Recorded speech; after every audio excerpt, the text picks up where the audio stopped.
예수님께서 십자가의 고난을 당하시기 바로 하루 전 제자들과 마지막 만찬을 함께 하시기 위해서 준비하시고 또 만찬을 나누시며 당신을 배신할 제자가 있음을 알리셨던 장면이 지난주에 나눴던 마지막 만찬의 앞부분입니다.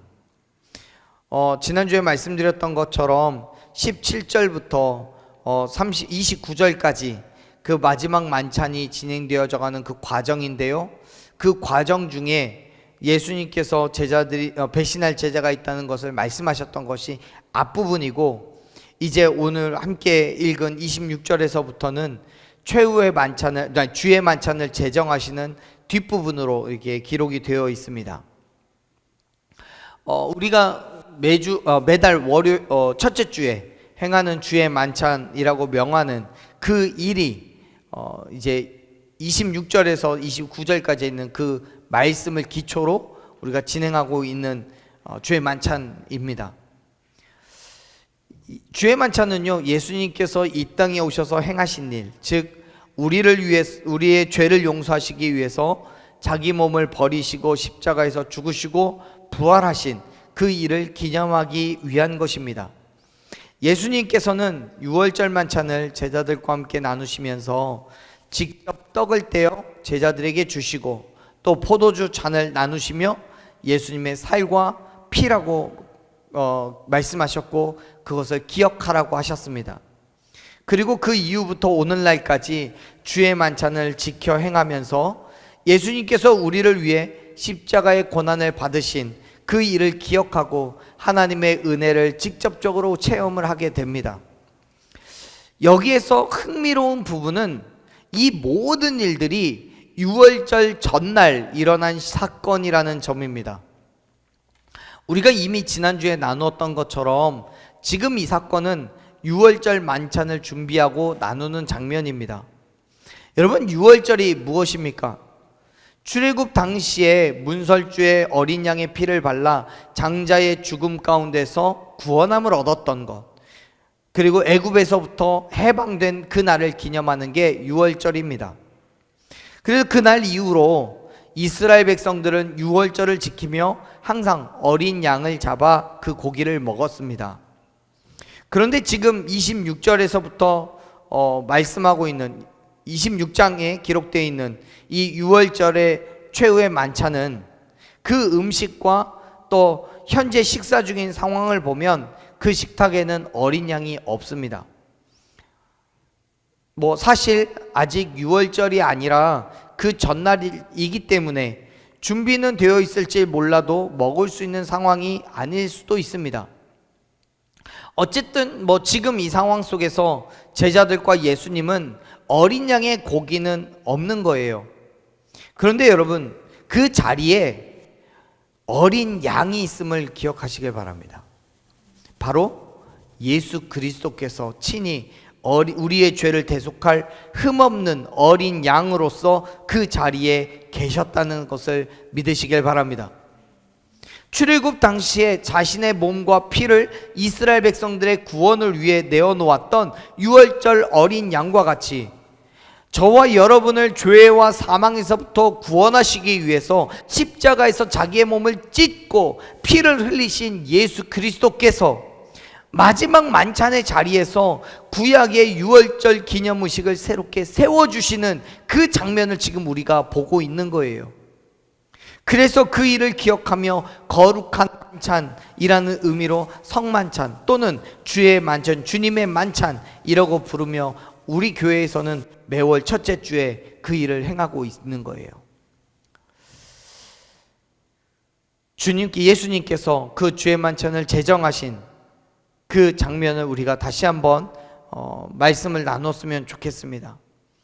예수님께서는 먼저 제자들에게 떡을 나누어 주셨는데요, 26절 말씀을 같이 읽어봅니다. 26절, 그들이 먹을 때에 예수께서 떡을 가지사 축복하시고 떼어 제자들에게 주시며 이르시되 받아서 먹으라, 이것은 내 몸이니라 하시고. 아멘. 여기에서 말하고 있는 이 떡은 어떤 특별한 떡을 이야기하는 거 아닙니다. 당시에 예수님과 제자들이 식사하는 자리에 있었던 떡, 아주 평범한 떡을 말하는 거예요.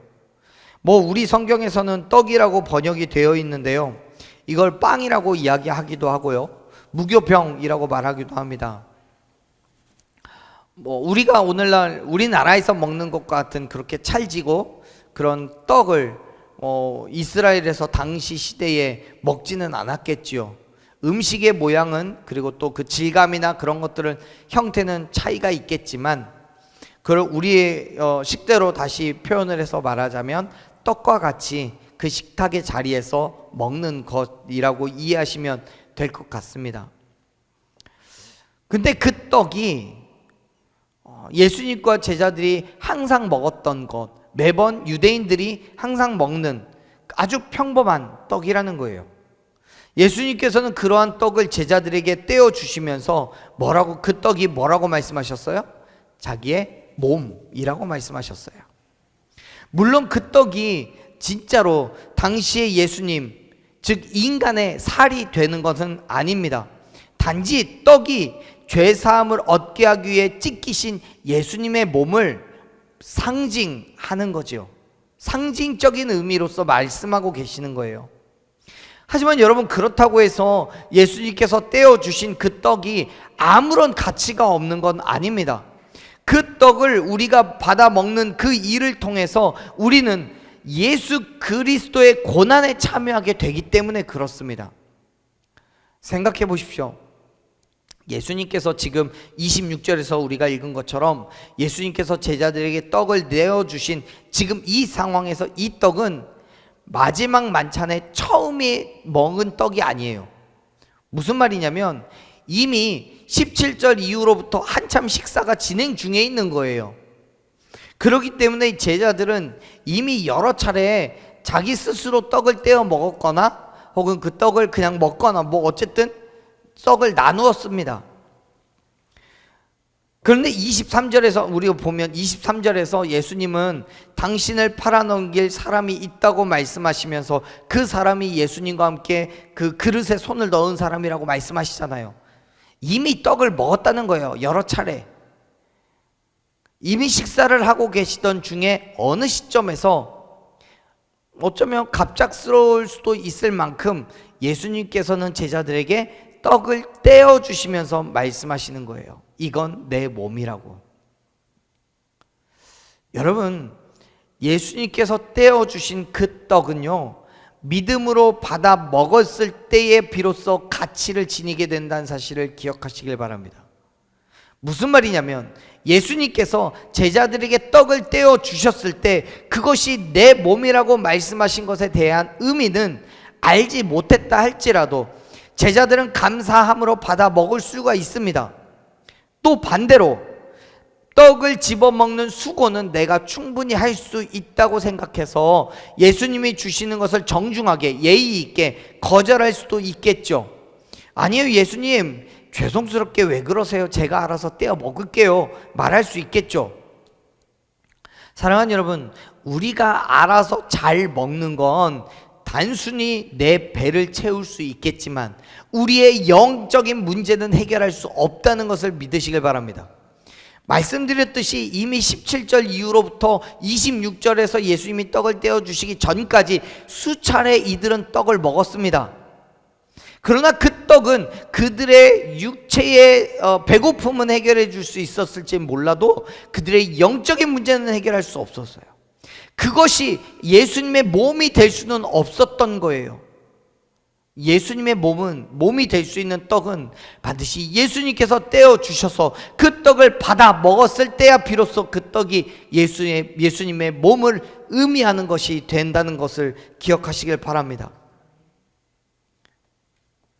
예수님께서 직접 떼어 주시면서 우리에게 받아 먹으라고 한 떡, 그 떡이야말로 우리에게 허락하신 대속의 예수 그리스도를 상징하는 떡이라는 거예요. 그렇습니다. 예수님의 떡은요, 예수님으로부터 나온 거예요. 그의 찢기신 살이에요. 기꺼이 주신 그 떡을 받아들고 우리가 먹었을 때 그때 우리는 예수 그리스도의 몸을 기억할 수 있는 거예요. 예수님께서 우리에게 주신 그 떡을 받아 먹어야지 그 구원의 은혜가 내 것이 될 수 있다는 사실을 믿으시길 바랍니다. 다시 말해서 예수님의 그 구원의 은혜가 아무리 크고 놀라운 것이라고 할지라도 그것을 내 것으로 만드는 노력이 없다면 그건 우리에게 아무런 소용이 없는 거예요. 그렇기 때문에 예수님께서 주신 것을 우리는 받아만 둘 것이 아니라, 혹은 받지 않겠다고 거절하는 것이 아니라 받아서 먹어야 되는 거예요. 사랑하는 여러분, 예수님을 믿는다고 하면서 그의 말씀을 듣기만 하고 행하지 않으면 구원은 결코 나의 것이 될 수 없습니다. 야고보서 2장 14절에서 사도 야고보는 말씀합니다. 사람이 믿음이 있다고 하면서 행함이 없으면 무슨 유익이 있겠냐고요. 그 믿음이 능히 나를 구원할 수 있겠냐라고 말씀합니다. 여러분, 지금 예수님은 저와 여러분에게 당신의 살을 내어주셨습니다. 유월절에 어린 양의 고기가 출애굽하는 이스라엘 백성들에게 구원의 양식이 되었던 것처럼 이제 예수님은 우리에게 당신의 살을 내어줌으로써 구원의 양식이 되셨음을 믿으시길 바랍니다. 그 양식을 받으셨으니 여러분 드십시오. 믿음으로 드십시오. 감사와 영광으로 드시길 바랍니다. 받아만 들고 아무것도 하지 않는다면 어떤 유익함도 얻을 수 없어요. 저와 여러분에게 이미 예수님은 그 떡을 주셨고 우리는 그 떡을 받았습니다. 그렇다면 그 받은 그 떡을 먹고 우리 안에서 임재에 계시는 예수님을 느끼고 경험하는 저와 여러분 되기를 간절히 축원합니다. 우리가 살아가는 매일매일의 삶 속에서 그 예수님이 단지 떡으로만 존재하는 것이 아니라 내 안에서 예수 그리스도의 몸으로서 우리와 함께 계셔서 우리를 통해 일하시는 하나님을 경험하고 우리를 통해 하나님의 영광을 드러내기에 사용되어지기를 간절히 축원합니다. 제자들에게 자신의 몸이라 말씀하시면서 떡을 떼어주신 예수님께서는 이제 포도주의 잔을 가지고 역시 감사기도를 하신 후에 제자들에게 주셨습니다. 그리고 다 마시라고 하시면서 그것에 대한 의미를 이렇게 설명하시죠. 28절 말씀 읽어보겠습니다. 이것은 죄를 사하게 하려고 많은 사람을 위하여 흘리는 바 나의 피 곧 언약의 피니라. 아멘.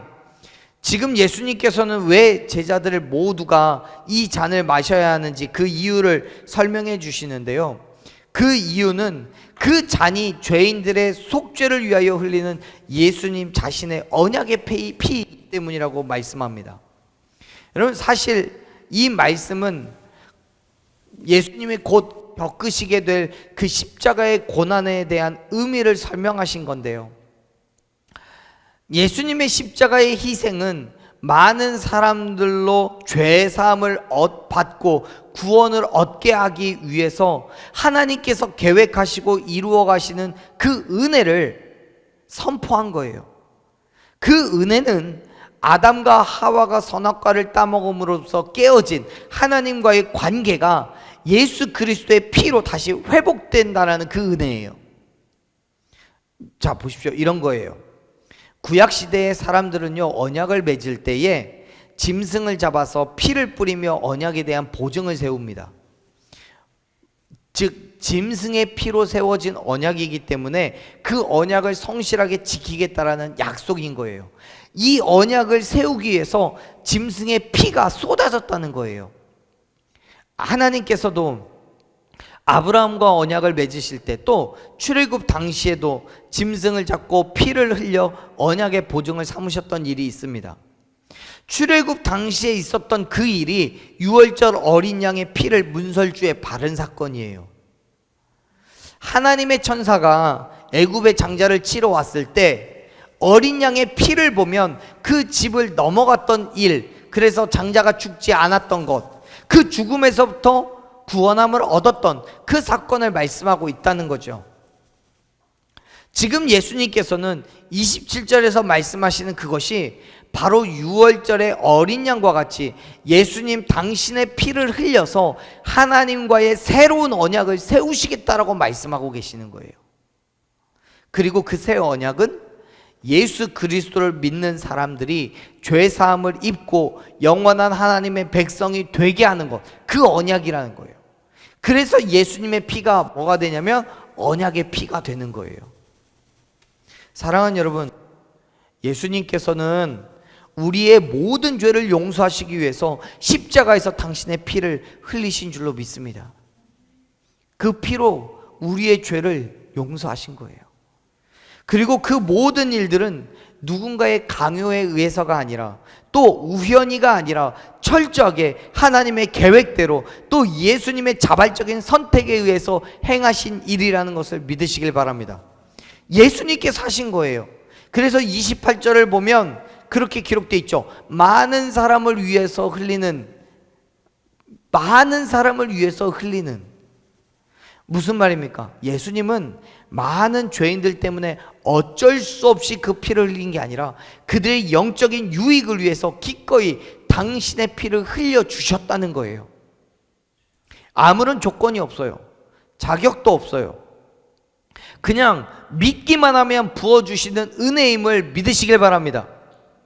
에베소서 2장 8절에서 말씀합니다. 사도 바울은요, 그 은혜에 의하여 믿음으로 말미암아 우리가 뭘 얻었다고요? 구원함을 얻었다고요. 은혜에 의해서 믿음으로 말미암아 구원함을 받았어요. 다시 말해서 예수님께서 이 땅에 오셔서 행하신 그 은혜로운 일, 즉 죽으심과 부활하심을 믿음으로 말미암아 우리가 구원함을 얻었어요. 그렇습니다. 사랑하는 여러분, 예수님께서는 저와 여러분을 위하여 이 땅에 오셨고 십자가에서 자기의 몸을 찢으시고 마침내 물과 피를 다 쏟으시며 죽으시고 부활하신 줄로 믿습니다. 아무런 조건도 없이 그냥 우리를 향한 크고 놀라우신 사랑으로 6월절의 어린 양과 같이 당신의 생명을 내어 놓으셨고 죽음에서 우리를 구원하셨음을 믿으시길 바랍니다. 사랑하는 여러분, 예수님께서는 저와 여러분을 위하여서 십자가의 고난을 받으셨어요. 깨어진 하나님과의 관계를 회복시키기 위하여 어린 양으로, 화목 제물로, 대속 제물로 이 땅에 오신 줄로 믿습니다. 그리고 십자가에서 그 모든 일을 이루어 내셨어요. 그 사실을 믿기만 하면 주시는 하나님의 구원의 능력, 그 은혜가 우리에게 있음을 믿으시길 바랍니다. 구원은 분명하게 믿음으로 말미암아 주시는 은혜예요. 28절에서도 그것을 분명하게 이야기하고 있는데, 우리가 읽었던 말씀 28절 말씀을 보면요, 예수님께서 흘리신 그 피는 사람들을 위해서 흘린 피는 맞는데요, 그 사람들이 모든 사람들이 아니라 많은 사람이라고 되어 있어요. 많은 사람을 위한 것, 즉 예수님의 피는 오로지 믿는 자들에게 주신 하나님의 은혜인 거예요. 믿으시길 바랍니다. 그렇다고 여러분 오해하지 마십시오.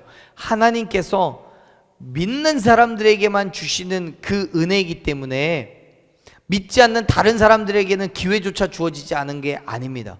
하나님께서는 모든 사람들이 다 회개하여서 구원받기를 원하십니다. 하지만 사람들이 스스로 구원을 배척하기 때문에 그 구원의 은혜를 누리지를 못하고 있는 거예요. 이런 거예요. 고린도전서 1장 18절 말씀을 보면 십자가의 도가 멸망하는 자들에게는 미련한 거지만 구원을 받는 우리에게는 하나님의 능력이 된다고 선포합니다. 유대인들에게, 지식이 있는 사람들에게는 십자가는 조롱의 거리였어요. 죄인들의 형틀이었어요. 그러나 하나님의 부르심을 입어서 믿음이 있는 자들에게는 그 십자가가 구원을 얻게 하는 하나님의 능력이요 지혜가 됨을 믿으시길 바랍니다. 그 십자가 위에서 흘려진 예수 그리스도의 피를 우리가 믿을 때, 그때 우리는 사망에서부터 생명을 얻게 되는 줄로 믿습니다. 예수님께서는 나를 위하여 물과 피를 다 쏟으시며 십자가에서 죽으셨고 다시 부활하심으로 말미암아 우리의 모든 죄를 용서하셨어요. 그렇기 때문에 사랑하는 여러분, 예수 그리스도의 십자가의 죽으심과 부활하심을 믿으시길 바랍니다. 많은 믿는 사람들을 위해서 우리에게 은혜를 베풀어 주신 거예요. 그리고 그 믿음 가운데 오늘날 저와 여러분 그리고 이 땅에 있는 모든 사람들을 초청하고 계시는 거예요. 그 믿음으로 주의 만찬을 대하며 구원의 은혜를 고백하고 또 그 은혜를 누리는 거예요. 오늘 예수님께서 26절에서부터 28, 29절까지 말씀하시는 게 바로 그거예요. 예수님이 우리의 죄를 위해서 십자가에서 물과 피를 다 쏟으시며 죽으셨고 당신의 몸을 찢으셨다고요. 그래서 그 사실을 믿음으로 말미암아 우리가 사망에서부터 생명으로 옮겨졌다는 것을 기억하라고요. 그래서 그 일을 우리에게 매번 기억하기 위해서 주의 만찬을 행하라고 말씀하고 계시는 거예요. 예수님은요 떡과 잔을 나누시며 그래서 그걸 우리에게 명령하시죠. 말씀하셨습니다. 또 한 가지를 선포하십니다. 29절 말씀 읽어볼게요. 29절 그러나 너희에게 이르노니 내가 포도나무에서 난 것을 이제부터 내 아버지의 나라에서 새 것으로 너희와 함께 마시는 날까지 마시지 아니하리라 하시니라. 아멘. 지금 29절의 말씀은 예수님께서 제자들에게 주시는 유언이자 당신의 믿음을 드러내는 말씀입니다. 다시 말해서 조금만 있으면 당신은 죽음을 맞이하기 때문에 더 이상 제자들과 함께 먹고 마실 수 없다는 유언을 하신 거예요. 그와 동시에 아버지의 나라, 즉 천국에서 새 것으로 승리의 잔을 들 거라는 믿음의 고백입니다. 사랑하는 여러분, 지금 예수님께서는 제자들에게 당신의 죽음을 보겠지만 걱정하지도 말고 염려하지도 말고 그냥 믿음을 굳게 지키라고 말씀하시는 거예요. 그 믿음을 지키고 있으면 곧이어서 하늘에서 우리가 만나서 승리의 잔을 들 거라고 말씀하시는 거예요. 그렇습니다. 이제 예수님께서 유대인들에게 붙잡히시고 채찍을 맞으시고 십자가에서 죽으심으로 인하여서 제자들과는 헤어질 수밖에 없지만 그것이 끝이 아닙니다. 분명히 우리는 천국에서 다시 만나 승리의 기쁨을 나누게 될 줄로 믿습니다. 그렇기 때문에 사랑하는 여러분, 예수님의 그 십자가의 죽으심과 부활하심을 기억하시면서 지금의 어려움과 힘듦을 참아내고 견뎌내십시오. 예수님께서 우리를 위해서 행하신 그 일이 있다는 것과 우리에게 약속하신 그 사실이 있다는 것을 우리가 기억하기 위해서 매번 주의 만찬을 행하고 있는 거예요. 나의 죄를 위해서 십자가를 지셨다는 것, 죽으시고 다시 부활하셨고 천국에서 우리를 기다리시고 계신다는 사실을 기억하기 위해서 주의 만찬을 행하고 있다는 거예요. 사랑하는 여러분, 예수님과 다시 만날 그날을 기대하시면서 믿음의 삶을 포기하지 말고 끝내 살아내십시오. 그렇게 그리스도인 된 삶을 결단하고 나아갈 때 예수님께서 죽음의 권세를 이기시고 승리하신 것과 같이 하나님께서 저와 여러분에게도 승리의 기쁨을 누리게 하실 줄로 믿습니다. 예수님의 주님의 만찬은 그 승리의 기쁨이 우리에게 있다는 것을 기억하라고, 그래서 기념하라고 명령하신 거예요. 그렇기 때문에 우리는 매번 주의 만찬을 행할 때마다 예수님의 몸인 떡과 예수님의 피인 포도주를 마주 대하며 예수님께서 우리를 위하여 죽으신 것, 또 우리를 위하여 다시 사신 것을 동시에 기억하는 거예요.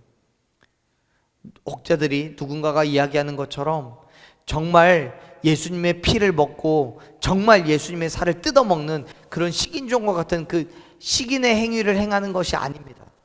또 누군가가 이야기하는 것처럼 우리가 떡을 먹고 포도주를 마실 때마다 그 떡과 포도주가 우리 안에서 진짜 예수님의 살이 되고 예수님의 피가 되는 것도 아닙니다. 단지 상징적인 의미인 거예요. 하지만 그럼에도 불구하고 그 일을 우리가 행하는 건 그 상징적인 의미가 우리 안에서 계속 반복되어 기억함으로써 예수님이 우리를 위해서 행하신 그 일들이 기념되기 때문에 그런 거예요. 사랑하는 여러분, 예수님이 우리를 위해 행하신 그 일들을 기억하시길 바랍니다. 그리고 그걸 기억함으로써 믿음으로 그 떡과 잔을 대하시기를 바랍니다.